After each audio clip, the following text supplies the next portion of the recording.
नमस्कार दोस्तों, आप सबका का यूट्यूब चैनल टारगेट पॉइंट 23 में स्वागत है। दोस्तों, रेलवे के पीवे डिपार्टमेंट यानी इंजीनियरिंग डिपार्टमेंट संबंधित अगर आप हैं तो आपके लिए एक महत्वपूर्ण खबर है। मैं इस खबर को आपको बिल्कुल हिंदी में और आसान भाषाओं में एक-एक करके समझाऊँगा। आप लोग वीडियो में लास्ट तक बने रहिएगा। मैं इस लेटर के संदर्भ में एक-एक चीज़ आपको बताने वाला हूँ। अगर आप इंजीनियरिंग विभाग से हैं तो आपके लिए बहुत ही महत्वपूर्ण खबर है। आप हमारे साथ वीडियो में लास्ट तक बने रहें। तो दोस्तों, अगर आप पीवे के आर्टिजन स्टाफ, ट्रैक मेंटेनर या रेलवे इंजीनियरिंग डिपार्टमेंट से जुड़े हैं तो ये खबर आपके लिए काफ़ी महत्वपूर्ण रहने वाला है। रेलवे बोर्ड के 21 अगस्त 2026 के पत्र आप यहाँ देख रहे हैं में पीवे के मौजूदा आर्टिजन स्टाफ कैडर को एक कॉमन कैडर, जो आर्टिजन स्टाफ का कैडर था, इसको एक कॉमन कैडर में मर्ज करने की बात कही गई है। इसमें से 10 अगस्त 2026 को जो है इसके लिए AIRF और NFIR के साथ बैठक के ड्राफ्ट मिनट को भेजे गए हैं। जो इस चिट्ठी में संलग्न है उनके ड्राफ्ट मिनट भेजा गया है। ठीक है, लेकिन मैं आपको वीडियो शुरू करने से पहले एक बात बता दूं, अभी इसे अंतिम लागू आदेश ना समझें। यह बैठक के ड्राफ्ट मिनट हैं जिन्हें फेडरेशन को वेटिंग के लिए भेजा गया है।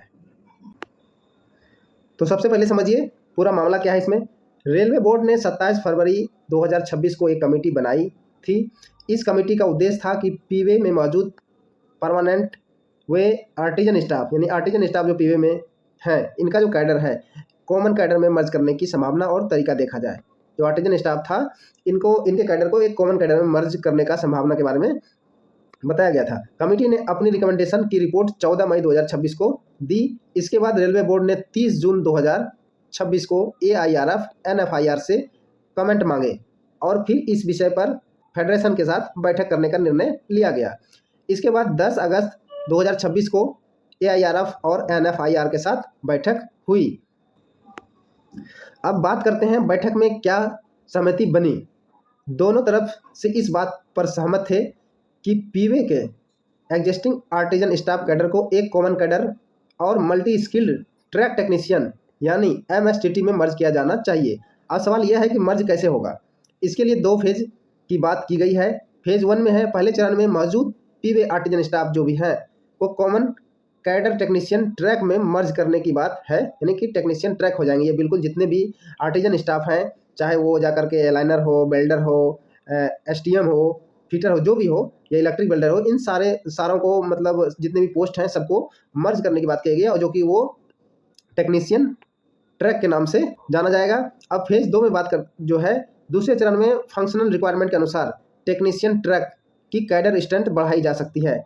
तो अभी जो है जितने स्टाफ हैं इसको तो जो भी सीटें हैं, स्ट्रेंथ हैं, इसको अभी मर्ज किया जाएगा एक टेक्नीशियन ट्रैक के नाम से। अब इनमें से है इनकी संख्या बढ़ाई जा सकती है, स्ट्रेंथ बढ़ाई जा सकती है। इसके लिए ट्रैक मेंटेनर, ये सबसे महत्वपूर्ण चीज़ है, इसके लिए ट्रैक मेंटेनर कैडर के लेवल 2, 4, 5, 6 से पोस्ट को निर्धारित करने की बात कही गई है। इसके बाद ट्रैक मेंटेनेंस और टेक्नीशियन ट्रैक दोनों कैडर को इस तरह रिस्ट्रक्चर करने की बात है कि ग्रेड वाइज परसेंटेज डिस्ट्रीब्यूशन मौजूदा डिस्ट्रीब्यूशन के अनुरूप रहे। तो आइए दोस्तों, अब बात करते हैं 25% वाली बात क्या है। यह बैठक जो कि एक महत्वपूर्ण मुद्दा था, इसमें AIRF की तरफ से कहा गया कि मर्ज आर्टिजन कैडर की कंबाइंड स्ट्रेंथ कम से कम ट्रैक मेंटेनर कैडर की 25% होनी चाहिए। अब देखा जाएगा वहाँ पे कि जितने भी ट्रैक मेंटेनर कैडर की सीटें हैं उनका 25% होनी चाहिए ये ट्रैक टेक्नीशियन। साथ ही जॉन को एग्जैक्ट परसेंटेज तय करने में कुछ फ्लेक्सिबिलिटी देने की बात कही गई है, लेकिन ध्यान रखें 25% अभी फाइनल मंजूर नहीं हुआ है। इस मुद्दे को फंक्शनल रिक्वायरमेंट के आधार पर एग्जामिन करने की बात कही गई है। ये 25% जो अभी जिसके बारे में मैंने बताया ये अभी मंजूर नहीं हुआ है, लेकिन इस पर अभी आगे बातें, इसको एग्जामिन किया जाएगा और देखा जाएगा, उसके बाद इस आधार पे लेटर निकाला जाएगा। अब बात करते हैं LDC और क्वालिफिकेशन का क्या होगा। एक और महत्वपूर्ण मुद्दा LDC ग्रेड 3 से संबंधित है। दोनों फेडरेशन ने कहा कि मर्ज आर्टिजन कैडर के ग्रेड 3 LDC के लिए, यानी कि ये जो मर्ज करने के बाद अब जो भी इसमें ट्रैक टेक्नीशियन बनेंगे उसका परसेंटेज अगर ट्रैक मैन के कैडर का 25% रखा जाएगा तो जो भी टेक्नीशियन बनेंगे उनके लिए LDC के जरिए ही अब टेक्नीशियन बन पाएंगे। तो इसमें ग्रेड 3 LDC के लिए एजुकेशन क्वालिफिकेशन जो है को डायरेक्ट रिक्वायरमेंट जैसी क्वालिफिकेशन के समान नहीं रखा जाना चाहिए। वो फेडरेशन ने कहा कि जैसे डायरेक्ट रिक्वायरमेंट के तरह जो क्वालिफिकेशन रखा जाता है वैसा नहीं रखा जाना चाहिए। इसके बजाय दूसरे टेक्नीशियन कैडर में एलडीसी के लिए जो क्राइटेरिया है उसके अनुरूप क्वालिफिकेशन रखने की बात कही गई है। इस मुद्दे को भी एग्जामिन करने का निर्णय हुआ है, मतलब इस पर विचार किया जाएगा। अब बात करते हैं हम कि ट्रैक टेक्नीशियन जो है उनके मुख्य कार्य क्या होगा, जो कि एनेक्सर 1 में दिया गया है, वो आप लोग पढ़ लेंगे। मैं लेटर अपना टेलीग्राम चैनल पर डाल दूंगा। तो सबसे पहले मैं आपको, इसमें बहुत सारा काम है, मैं कुछ बता दूं। ट्रैक टेक्नीशियन का इतना सारा काम है, आप वीडियो पॉज करके आप एक एक चीज़ पढ़ लीजिएगा, क्योंकि मैं अगर इसे एक एक चीज़ बताऊंगा तो वीडियो ज़्यादा लंबा हो जाएगा, इसलिए आप लोग वीडियो पॉज करके इसे आप पढ़ लेंगे। ये है ट्रैक टेक्नीशियन का जो वर्क होगा, वो वर्क का पूरा लिस्ट है, इसमें क्या क्या करना है क्या नहीं करना है उसको, ठीक है। तो ये है ट्रैक टेक्नीशियन का काम, जो कि मैंने पूरा एक एक चीज़ यहाँ पे लिखा हुआ है। इसको आप लोग वीडियो पॉज करके स्क्रीनशॉट ले लीजिएगा और पढ़ लीजिएगा। तो दोस्तों, इस पूरे मामले को अगर आसान भाषा में समझें तो पीवे के जो आर्टिजन स्टाफ को कॉमन टेक्नीशियन ट्रैक कैडर में लाने की दिशा में महत्वपूर्ण कदम उठाया गया है, ठीक है।